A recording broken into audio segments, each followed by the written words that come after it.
Je l'ai.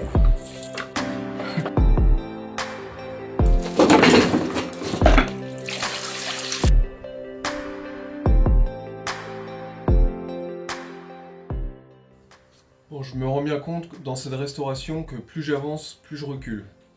Alors ce que je vais faire dans cet épisode, c'est mettre le bloc à nu pour pouvoir changer les chemises. Et ça va bien se passer jusqu'à un certain point. Tout est là, impeccable, il n'y a plus qu'à enlever les chemises et mettre celle-là. Du moins, c'est ce que je croyais. Je suis donc parti pour le démontage complet du moteur en commençant par l'embrayage.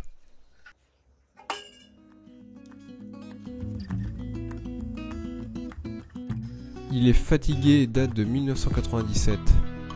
Alors là, je vais démonter le volant moteur.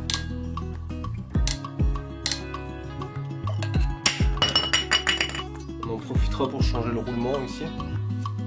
Parce que quand on voit derrière, ça a commencé à rouiller.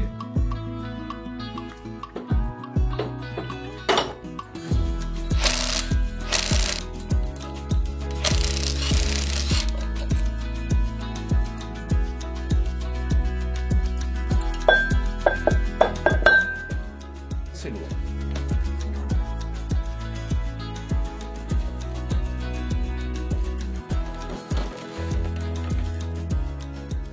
Je viens de trouver une des nombreuses sources de fuite d'huile sur le moteur, le joint de spi palier arrière de Villebroquin. Pour pouvoir y accéder, il faut retirer le support moteur.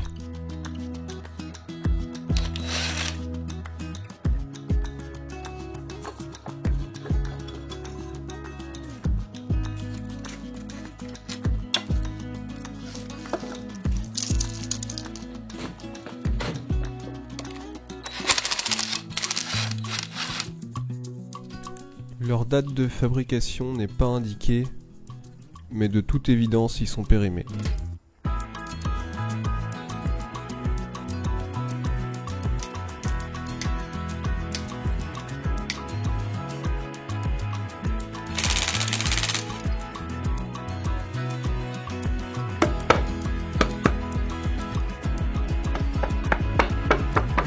C'est ce que les joints spi étaient cuits.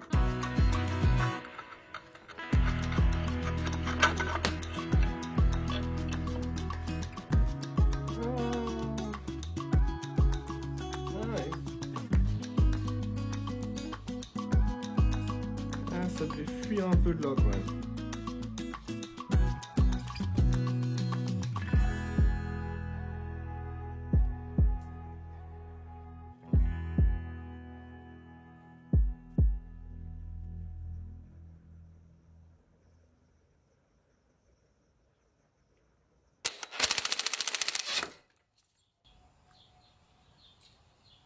Je retire la pompe de direction assistée qui est sale mais qui fonctionne.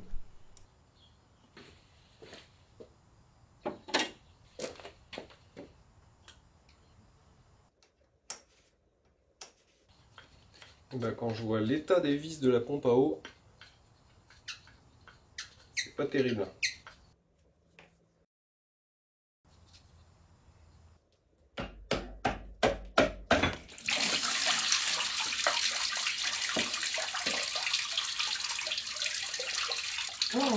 Oh la vache!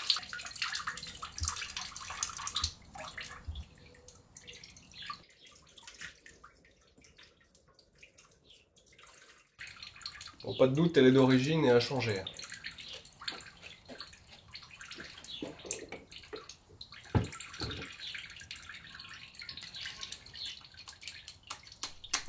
Je m'occuperai de ça plus tard. J'espère qu'en enlevant le carter d'huile, je ne vais pas trouver d'autres surprises.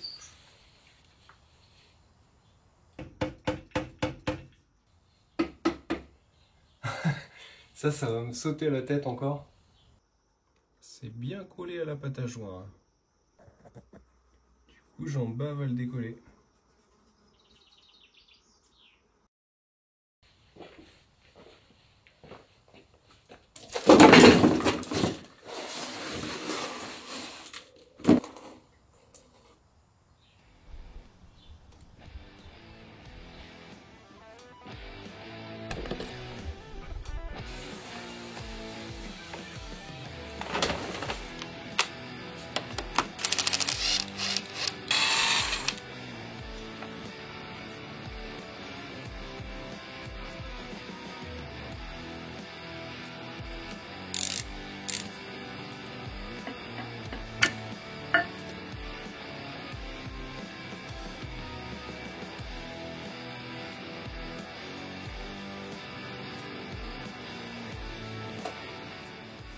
Alors là, je vais essayer d'enlever la dampère. Pour ça, j'ai acheté une douille de 42, mon adaptateur, et on va voir si avec un coup de clé à choc, ça sort.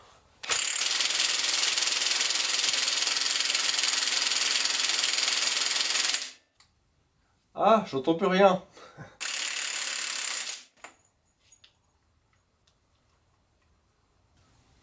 Ça c'est bon.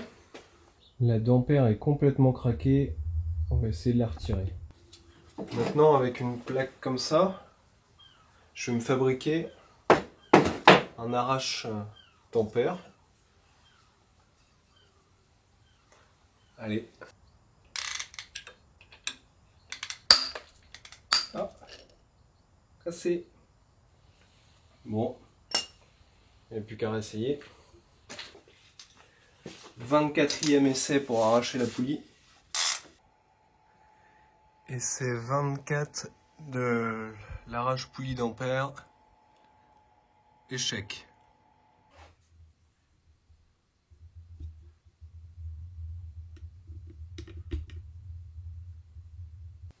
Ça y est, j'ai eu la poulie d'ampère. Ça faisait, sans te mentir, ça fait au moins 3-4 jours que je suis dessus. J'ai commencé par mettre une plaque de 8 et elle se tordait. Après j'ai mis 2 plaques de 8 et là ça passait pas au niveau du jeu. La vis, j'ai cassé 2 ou 3 vis de mauvaise qualité. Là je suis parti sur un goujon de culasse et c'est sorti. Mais alors quelle galère, franchement. Quand c'est sorti, ça a fait un clac. Je croyais que j'allais casser le vilebrequin.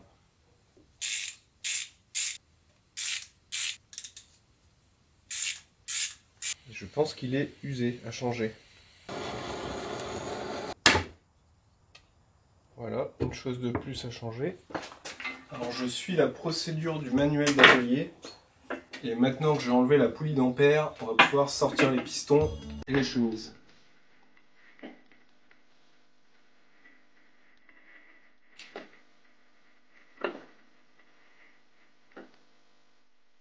Dans le manuel d'atelier, c'est écrit de mettre les pistons 1 et 4 au point mort haut, donc c'est ce que j'ai fait.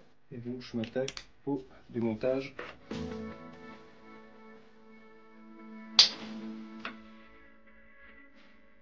C'est serré super fort.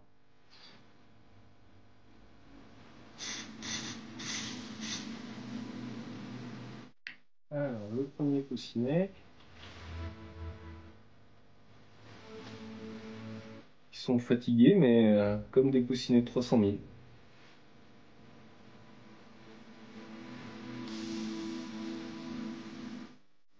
Après, c'est écrit prendre un bout de bois et taper pour sortir les pistons. Donc, c'est ce qu'on va faire. Et ça marche.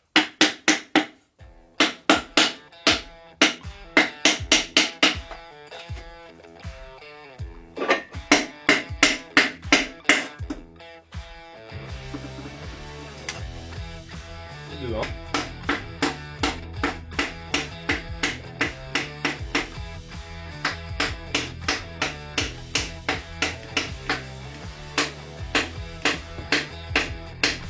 À partir de maintenant, ce cylindre numéro 1 va me poser beaucoup de soucis.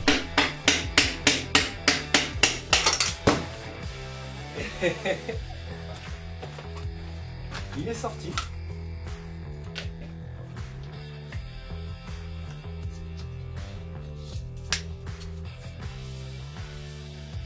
Ils étaient complètement morts. Alors là, je mets les pistons 2 et 3 au point mort haut.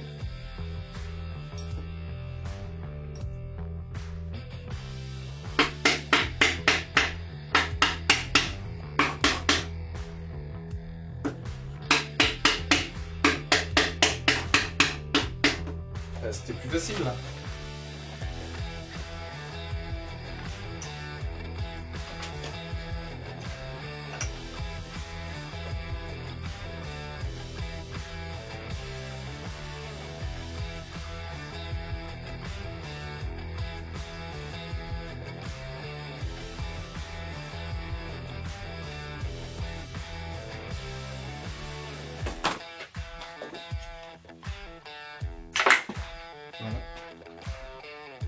la pompe à huile. Je m'arrête là pour aujourd'hui, je vais chercher le livre d'atelier pour éviter de faire des bêtises. Je crois que j'ai réussi à avoir la pompe à vide, mais me demande pas comment j'ai fait. C'est vraiment des pièces increvables quand même. Quand tu vois l'épaisseur des matériaux utilisés, ah, c'est un peu grippé quand même. Des tracteurs comme ça increvables, bon après j'ai pas roulé avec encore, ça se trouve ce sera nul. C'est super désagréable. Bon maintenant on doit pouvoir continuer. J'essaye d'arracher le pignon de la pompe à injection, mais ça vient pas, donc je mets un arrache dessus. Et puis comme je serre fort et que ça vient pas, je vais y aller à la péteuse. Et puis il y a bien un truc qui va casser en premier. Bon bah il n'y a rien qui casse. Ah, c'est fou que ça sorte pas ce truc là.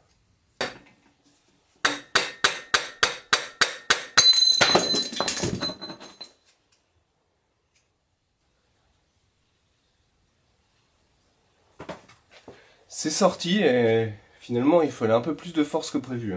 Elle a rebondi par terre, ça a fait un sale bruit, mais elle va bien.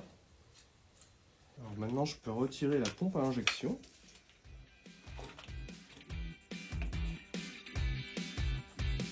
Donc ça va partir en révision. Maintenant je tente de retirer l'arbre à cam, pour ça je mets le moteur à l'envers pour éviter que les poussoirs se foutent en vrac. Ah bah c'est plus léger d'un coup. Ah, c'est simplement la pompe de gavage ici qui empêche l'arbre de sortir. Et le moteur va être, le bloc va être vide, complètement vide. Donc si j'arrive pas à le refaire à neuf avec ça, c'est qu'il y a un souci. Ça c'est ce qui sort de la pompe de gavage et qui empêche l'arbre à cam de sortir. On va plutôt forcer comme on a dit. Et là j'enlève la pompe de gavage. Et je la mets avec les autres.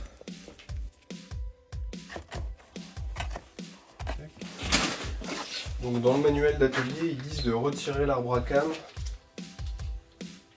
en le soutenant pour pas qu'il tape partout.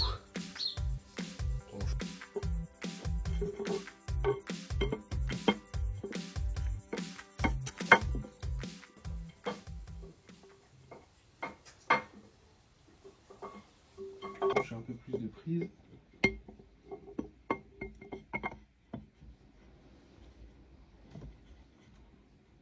Là. Voilà.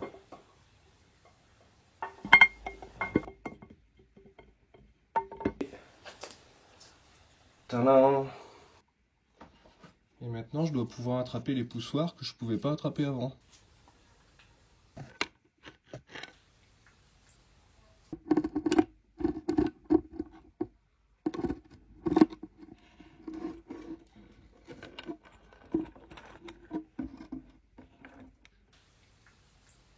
Ils sont complètement brûlés. Les... Ah la vache. Ça c'est pas une très bonne nouvelle non plus. Ah la blague, il est bloqué dedans. Ah ouais, mais ils sont cuits. Ils sont brûlés en fait au niveau du passage. En même temps ils ont 310 000. Hein. Faut pas leur demander peut-être 9.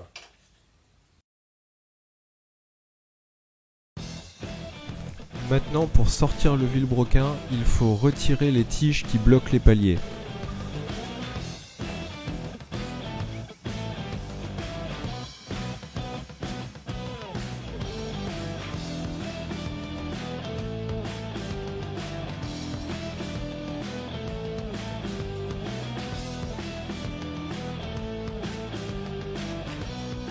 Alors là, je peux retirer le palier arrière de vilebrequin qui a été très dur à avoir parce qu'en fait, il y a un joint torique qui fait tout le tour ici et c'était collé.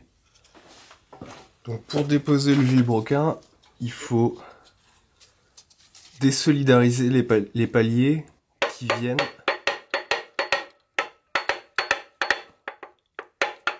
gentiment ici, voilà.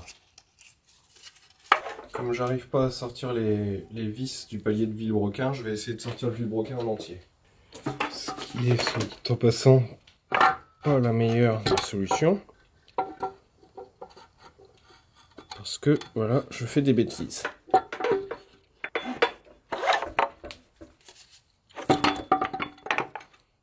C'est pas du petit vilebrequin.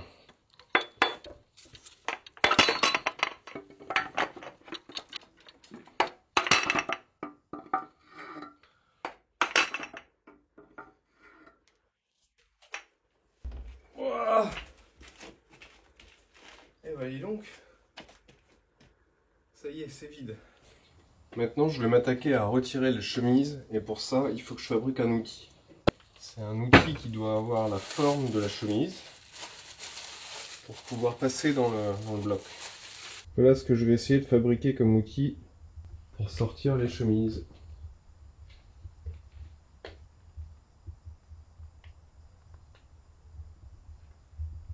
Pour retirer les chemises, on va voir si ça va le faire.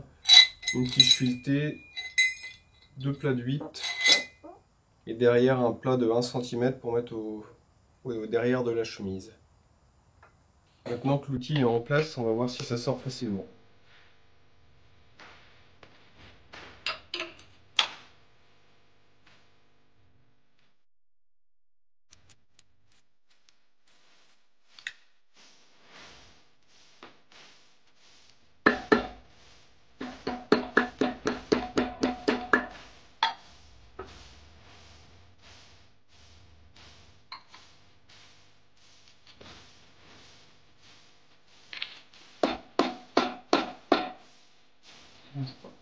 Au verdict, l'outil n'est pas assez solide.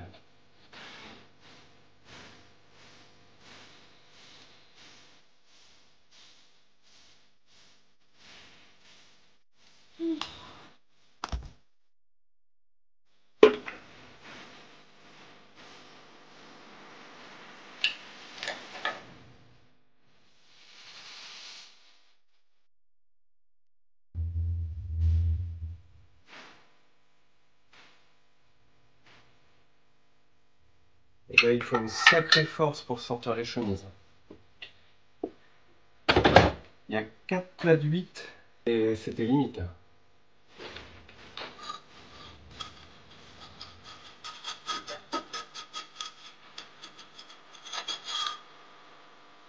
Ouh, c'est poisseux. Ah la vache, c'est dégueulasse. Alors c'est parti pour la deuxième chemise. On va voir si c'est plus simple.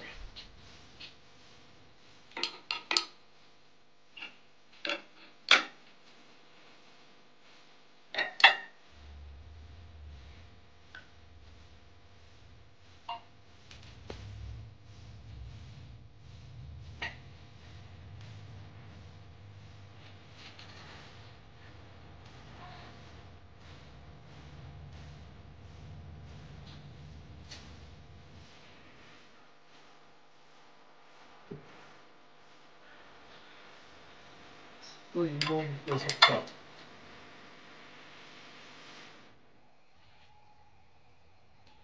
Avant de casser l'outil qui est en train de se tordre, essayer de mieux centrer et puis on va recommencer.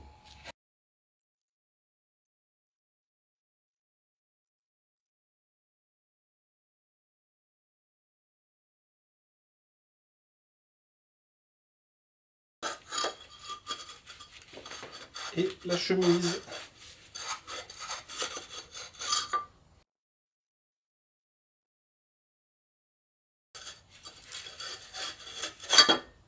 Allez, cocotte, viens.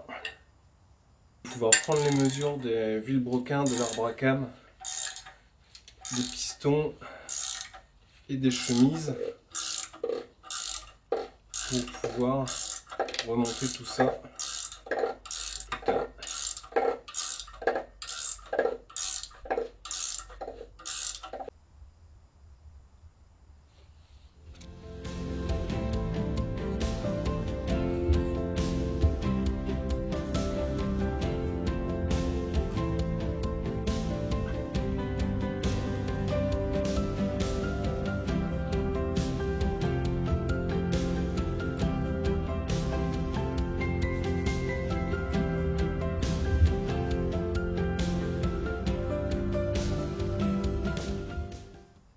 vais essayer de mettre un coup de brosse métallique là-dedans pour voir ce que ça donne.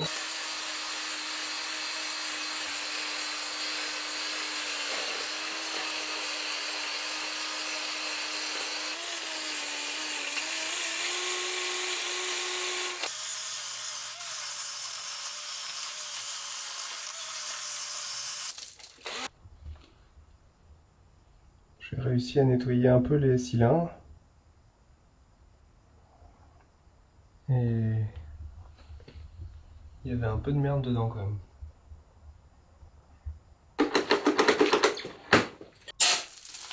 Ah. Depuis le début que je travaille sur le moteur, je vois ce petit trait là. Ça me paraissait rien au début, je l'avais vu. Je me suis dit c'est une fissure, c'est pas trop grave. Quand je me suis mis à nettoyer le plan de joint pour reposer les chemises, je me suis aperçu que c'était peut-être pas si rien que ça.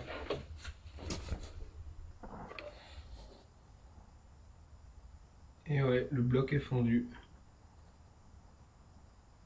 Donc à quoi bon remonter une chemise sur un bloc fondu?